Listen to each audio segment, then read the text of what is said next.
Il y a des ruptures qui font mal, mais il existe une douleur encore plus difficile à supporter, celle de ne pas comprendre la rupture. Parce que lorsqu'une personne vous dit clairement qu'elle veut partir, vous souffrez, mais vous savez pourquoi vous souffrez. En revanche, lorsqu'un homme disparaît du jour au lendemain sans explication, sans dispute majeure, sans véritable discussion, il laisse derrière lui un vide psychologique immense. Vous ne perdez pas seulement une relation, vous perdez aussi vos repères. Vous commencez à chercher des réponses partout. Vous réalisez les conversations, vous analysez les derniers messages, vous repensez à chaque détail. Et plus vous cherchez à comprendre, plus vous vous perdez dans des hypothèses. Moi, je suis Évariste Fopoussi, coach en dynamique relationnelle de couple. Et aujourd'hui, nous allons parler d'un phénomène devenu extrêmement fréquent. Pourquoi certains hommes disparaissent-ils sans explication? La première chose à comprendre est que la disparition silencieuse n'est presque jamais un acte de courage. Jamais. Dans la majorité des cas, c'est un acte d'évitement. Beaucoup d'hommes ont été éduqués à éviter les conversations émotionnellement inconfortables. Ils savent gérer le travail, ils savent gérer les responsabilités, ils savent gérer les défis matériels. Mais lorsqu'il faut affronter une discussion difficile, exprimer une déception, annoncer une rupture ou assumer les conséquences émotionnelles de leur choix, certains se sentent complètement démunis. Alors, au lieu d'affronter la situation, ils disparaissent. Ce n'est pas parce qu'ils ne savent pas que vous allez souffrir, non. C'est souvent parce qu'ils ne veulent pas assister à cette souffrance. La deuxième raison est qu'ils ont déjà quitté la relation mentalement depuis longtemps. C'est une réalité que beaucoup de personnes découvrent trop tard. La disparition ne commence généralement pas le jour où ils cessent d'écrire. Elle commence souvent plusieurs semaines ou plusieurs mois avant. Pendant cette période, il réfléchit, il doute, il prend de la distance intérieurement, il se détache émotionnellement. Pendant que vous continuez à vivre la relation normalement, lui est parfois déjà en train d'en sortir psychologiquement. Lorsqu'il finit par disparaître, il a déjà effectué une partie de son deuil émotionnel. C'est pour cela que son départ paraît brutal pour vous, alors qu'il semble relativement calme de son côté. La troisième raison est qu'il ne voulait pas la même chose que vous. Certaines relations commencent avec une profonde asymétrie des intentions. Une personne construit, l'autre expérimente. Une personne investit émotionnellement, l'autre profite simplement du moment.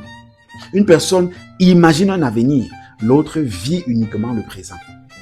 Lorsque cette différence devient trop visible, certains hommes préfèrent disparaître plutôt que d'assumer qu'ils n'étaient pas aussi engagés qu'ils le laissaient croire. Ils savent que la vérité risque de blesser.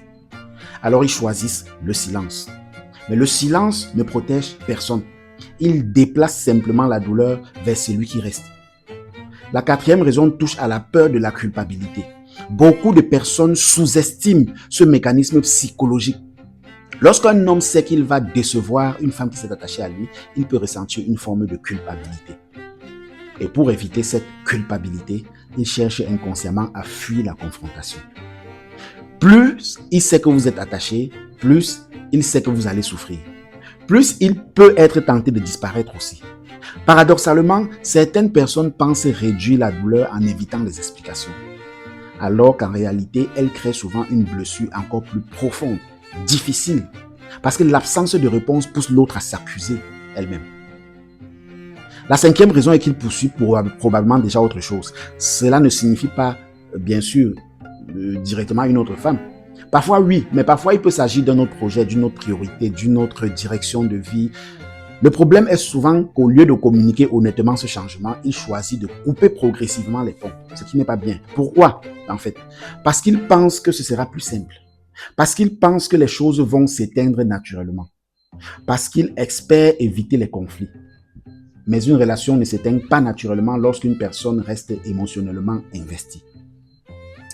Elle est simplement quelqu'un dans l'incompréhension. La sixième raison est liée à l'immaturité émotionnelle. Ça, voici une vérité importante. Être adulte ne signifie pas être émotionnellement mature. Certaines personnes savent gérer une entreprise, mais pas une rupture. Certaines personnes savent gérer une équipe, mais pas une conversation difficile. Certaines personnes savent séduire, mais ne savent pas quitter proprement une relation. La maturité émotionnelle consiste notamment à assumer ses décisions et à communiquer avec respect. Lorsqu'un homme disparaît systématiquement, dès que les choses deviennent compliquées, il révèle souvent davantage ses propres limites émotionnelles que votre valeur en tant que partenaire.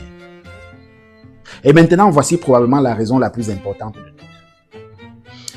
Certaines personnes disparaissent parce qu'elles savent que si elles restaient, elles devraient révéler qui elles sont réellement. Oui, au début d'une relation, nous montrons souvent notre meilleure version ou une version différente. Nous sommes attentifs, disponibles, séduisants, présents. Puis il arrive un moment où maintenir cette image demande des efforts. Et certaines personnes préfèrent partir plutôt que d'être confrontées à leurs contradictions. Elles préfèrent rester partir en laissant derrière elles le souvenir de ce qu'elles ont montré au début, plutôt que d'assumer ensuite. Mais j'aimerais maintenant m'adresser à ceux qui ont été abandonnés sans explication. Ne faites pas l'erreur que commettent de milliers de personnes. Ne transformez pas son silence en preuve que vous n'étiez pas assez bien. Parce que ce n'est pas ce que son silence raconte, c'est ce que, en fait, son silence raconte en fait sa manière de gérer toutes les difficultés. Son silence rappelle sa manière et son incapacité à gérer les difficultés. Son silence rappelle son niveau de maturité émotionnelle. Mais il ne définit jamais votre valeur. La pire chose que vous pouvez faire après une disparition, c'est que vous passez des mois à chercher une réponse que vous n'aurez presque jamais. Ou bien jamais. Certaines explications n'arrivent jamais, ne viennent jamais. Et parfois, le véritable travail de guérison consiste à accepter que l'absence des explications est déjà une forme d'explication. Car une personne capable de disparaître sans mots vous révèle déjà quelque chose d'essentiel sur sa manière d'aimer. Avant de conclure, retenez donc ceci. Lorsqu'un homme disparaît sans explication, la blessure la plus profonde n'est pas toujours son départ. C'est le doute qu'il laisse derrière lui. Mais vous n'êtes pas obligé de vivre prisonnier de ce doute-là. Vous pouvez choisir de ne plus courir après quelqu'un qui a choisi de fuir. Vous pouvez choisir de retrouver votre dignité émotionnelle. Vous pouvez choisir de reconstruire votre estime personnelle sans attendre qu'il revienne vous donner des réponses. Parce que votre guérison ne doit jamais dépendre du retour de quelqu'un qui a choisi de partir seul. Si cette réflexion vous a parlé, écrivez en commentaire « Je choisis ma paix ».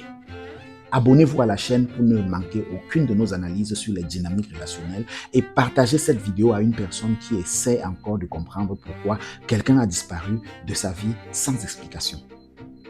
Et souvenez-vous toujours de cette phrase. Une personne qui disparaît sans explication vous prive de réponse, mais elle vous offre malgré elle une information précise et capitale. Elle vous montre exactement comment elle gère les responsabilités émotionnelles. Et cette vérité, à elle seule, peut parfois vous éviter des années de souffrance. Retiens une chose et répète cela chaque jour en toi. L'amour ne te détruit pas. Ce qui est en train de te détruire n'est pas de l'amour.